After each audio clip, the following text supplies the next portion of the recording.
Lena Buckle-Fraser is visiting the graves of 2 of her children and a grandchild. All, she says, are victims of dioxin exposure. You've been affected by that rotten bloody Agent Orange. That was your downfall.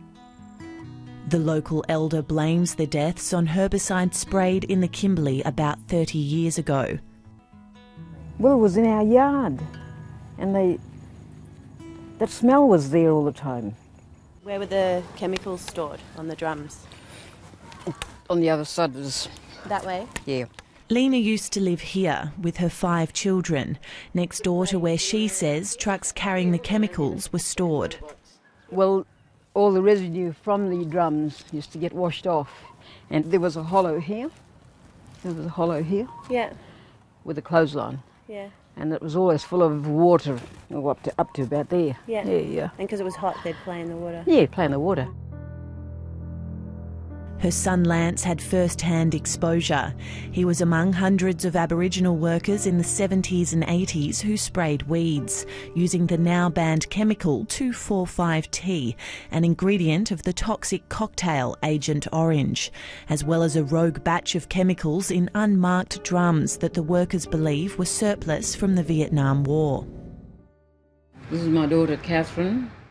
Lance and his sister Catherine both died from cancer before they reached 45. Lena also blames the chemicals for the death of her grandson, Kingsley. He was playing in that water, and that stagnant, stinking water from those chemicals, that used to wash off the trucks. The weather for the Kimberleys today, a ridge of high pressure. According to Lena, the toxic legacy doesn't end there. She believes her granddaughter, a local radio presenter in Derby, is also a victim, although the 32-year-old herself is less convinced. All I know is that, my mum always washed Dad's clothes all the time. And, of course, the chemical goes through other clothes. Serena Buckle was 15 when her father Lance died, and today she still doesn't know what caused her rare disability. I'm thinking to myself, well, why didn't my hand grow, why didn't it grow more? Because they had little fingers on here and even little nails. It's a tragedy that Ron Delvin can relate to. He led one of the spraying groups, often mixing the toxic herbicide himself. And this was a young Jenny? Yeah, that was about 17-year-old when she was in Perth. Absolutely awesome basketballer. Ron lost both his wife and their unborn child, who was diagnosed with a birth defect similar to spina bifida. Jenny survived 2 brutal surgeries to treat her tongue cancer. In the end, she died from side effects of radiation therapy. So she died at home alone by herself. And yeah, that was a very, very sad day. Yeah. For respected Derby elder Lucy Marshall, the saga has dragged on too long. Of course I'm angry. I've got to be angry. You can't just put it aside, no way. Her son Cyril Hunter was a fit young man when he started working for the Agricultural Protection Board. In 1983, he was the first of the workers to die. He went to sleep, the doctor told me. I said, you expect me to believe you that? Then in 2013, Lucy lost her grandson. Cyril's son died from cancer at 31 years old. And do you think it had something to do with Nigel's death? Yes, it is very strong. You can kill the leaves, green leaves in trees.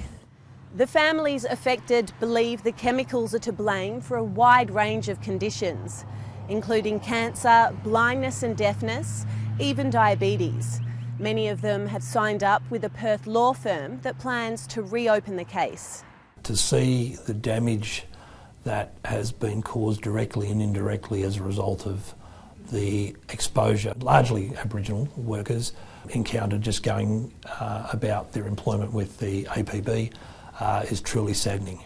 Only 8 out of 70 workers and their dependents have been compensated under a government scheme launched in 2004.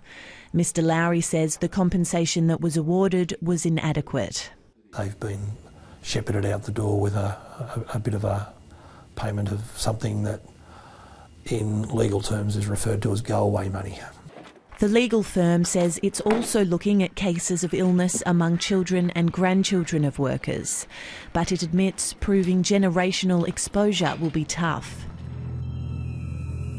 There's still no hard statistical evidence linking dioxin exposure to particular conditions, despite a general acceptance that the toxins can be transferred to children.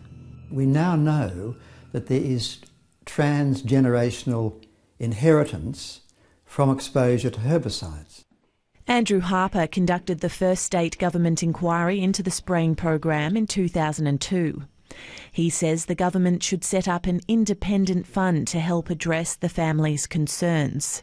And I think the first issue is to address their concern, their anxiety, their fear. They want firstly to have it acknowledged that they were exposed to these chemicals in a most irresponsible fashion. I mean, these chemicals washed around the place in these people's lives.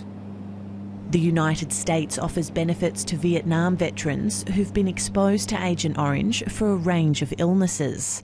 Children of veterans are also covered for some birth defects. WA's current Minister for Agriculture, Ken Baston, says if claimants have new information, he'll examine it.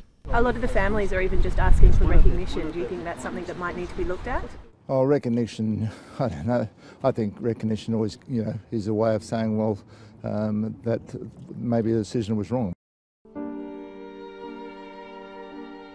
Here in Derby, more than anything, it seems they simply want closure so they can finally move on. They put it as past tense. So what do you do? Go on with the flow and just say, oh, that happened? But then we still see photos, we still think what happened to our children. What else can you do?